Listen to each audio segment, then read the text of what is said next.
Ladies and gentlemen, as you are all aware, every year, Metals Focus releases the World Silver Survey in mid-April. The World Silver Survey project is commissioned by the Silver Institute for the industry every year. Mr. Chirag Sheth, the Principal Consultant for Metals Focus, I invite him to present the copies of the World Silver Survey 2024 to Mr. Phil Baker, the Chairman, Silver Institute, and formally release the survey in the august presence of all our chief guests on the stage. Everyone, please put your hands up for Mr. Chirag Focus and for Mr. Chirag Sheth.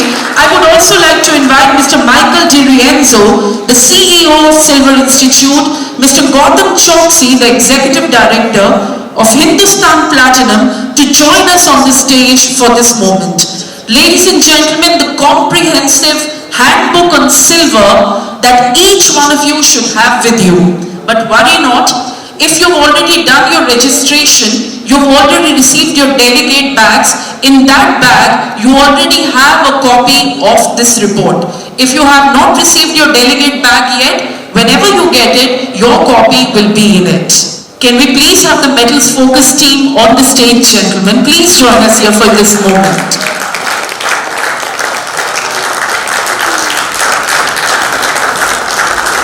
A very dedicated, hard-working team, constantly compiling data, crunching figures for you, ladies and gentlemen. Let's give them a huge round of applause, please.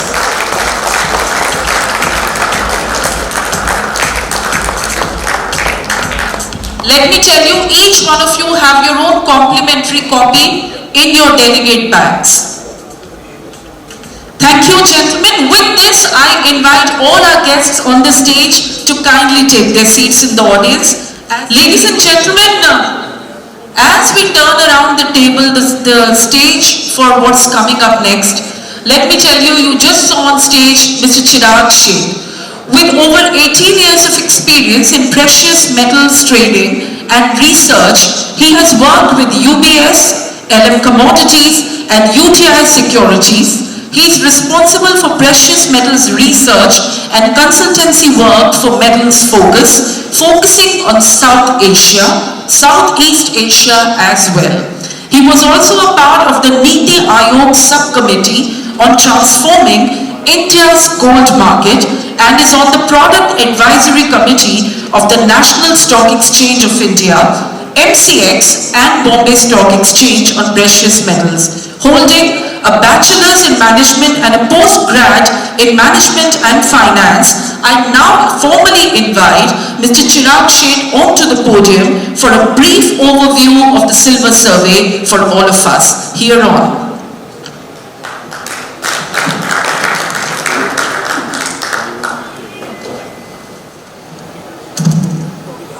Thank you very much for the introduction. Good evening, ladies and gentlemen. I would like to congratulate the team for Eventel for putting forward this event. It's always a pleasure to be here. We are going to, over the next 10 to 15 minutes, going to talk about the World Silver Survey 2024, our findings for it. Grateful to the Silver Institute for commissioning this report. It would not have been possible without some of the sponsors of the report and their support and support of our contacts across the world with who share various informations with us.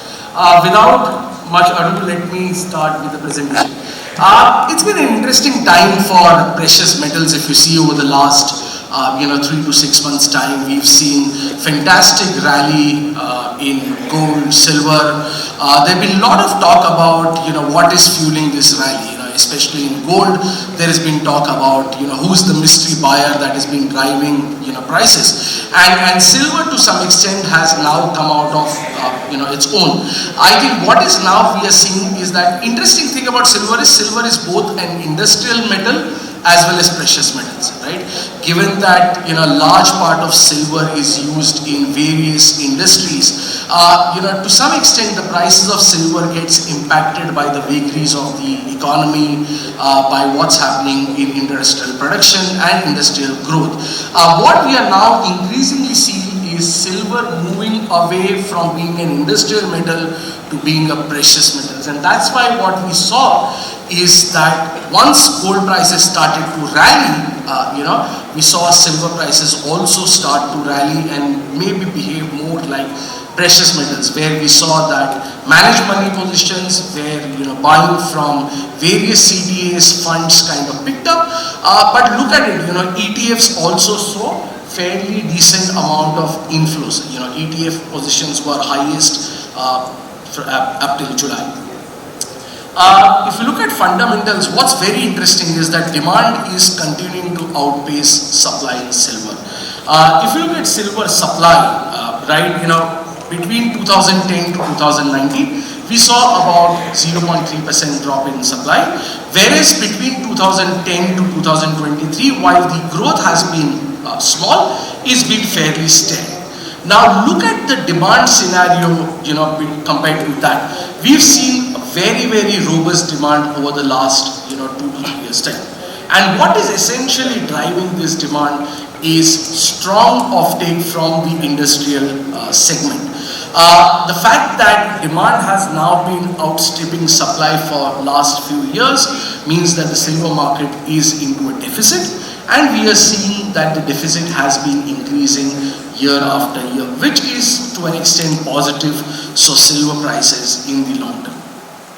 Let's look at each of these demand and supply dynamics one by one. If you look at the global mine production, it fell by 0.7% in 2023. Where did this fall come from? Essentially from China, from Australia. However, I think there are some very, very positive developments. You saw growth in India. We've seen growth in places like Brazil, Mexico. I think it's very, very important how, as we saw earlier, India is becoming a big player in the global silver market. If you look at breakup, then we've seen growth from Mexico. Mexico remains the largest producer of silver, followed by China, Peru, and Chile. If we look at for 2024, we forecast a kind of marginal increase in silver production from Oceania, from CIS, whereas a big jump coming in from North America and Africa, whereas Central and South America we expect to see a drop in production. Compared to that, if you look at demand, the big growth driver has been the industrial demand. Essentially, there are 2 or 3 very important things which is happening on the industrial side. One is the growth from the photovoltaic industry. We've seen that actually, kind of pick up. There's also a lot of positive sentiment towards, increasing demand from EVs. And my colleague Elvis, who tomorrow is going to speak about the global industrial segment, will dwell in detail over that. However, we've seen, drop coming in from jewelry side, and much of this is to do with India, where after a very, very robust 2022 numbers, we saw more of demand normalization. We've also seen similarly in investment demand, where India saw a very good 2022, one of the record years in last few years, and then we saw that as prices picked up, there was again normalization of demand. I think what's very interesting is that we've seen something with Mr. Mishra, pointed out. In India, we often see 1 year of extreme growth, and then next year, we see a bit of normalization. Now, to some extent, that is because of the impact of prices. So, whenever there is lower prices, we see a lot of Indians going to buy silver in the form of jewelry, silverware, or even investment products. And as prices tend to go up, they hold back their purchases.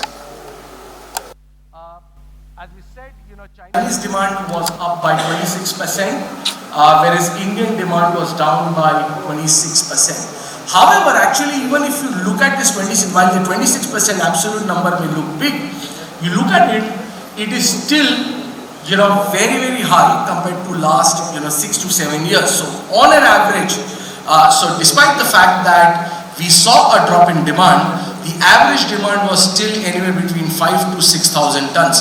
So that still makes India as one of the largest consumers of silver globally. As I said, industrial is the big one. We have seen very strong demand from electricals and electronics. In India, that sector is seeing very good growth due to two reasons. One, we are seeing strong infrastructure activity from the government. A lot of building projects, a lot of money that the government is putting on physical infrastructure is helping that demand in India. But also the fact that the China Plus One strategy is essentially helping the EMS segment, the electronic segment as well. In industrial, the big driver is photovoltaic, and Elvis will tomorrow talk about it. But look at this, in 2010, we've got installations of 17 gigawatt. To 2023, we've got about 32 gigawatt scale countries and 444 gigawatt. The thing is that look at the number of countries that are adding up. However, China remains the dominant force over here, but the number of countries which is moving towards alternate and energy, green energy, is increasing every year.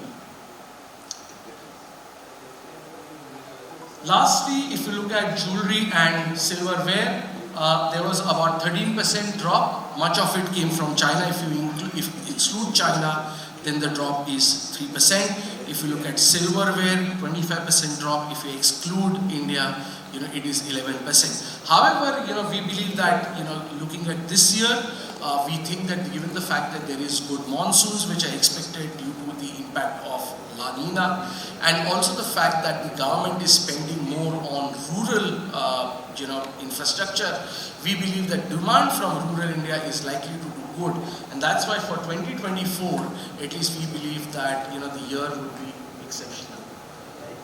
Physical investment globally was down, largely driven by the sharp drop that we saw in Germany, but also we saw meaningful drop in India as prices went up.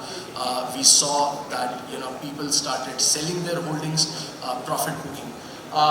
This year we believe that probably physical investment will see an uptick thanks to rising silver prices and the recent correction, and if these continue to be there, then it would give an impetus to demand in India. For 2023, if you look at 2022, Indian demand was 8,900 tons. 2023, we saw 6,593 tons.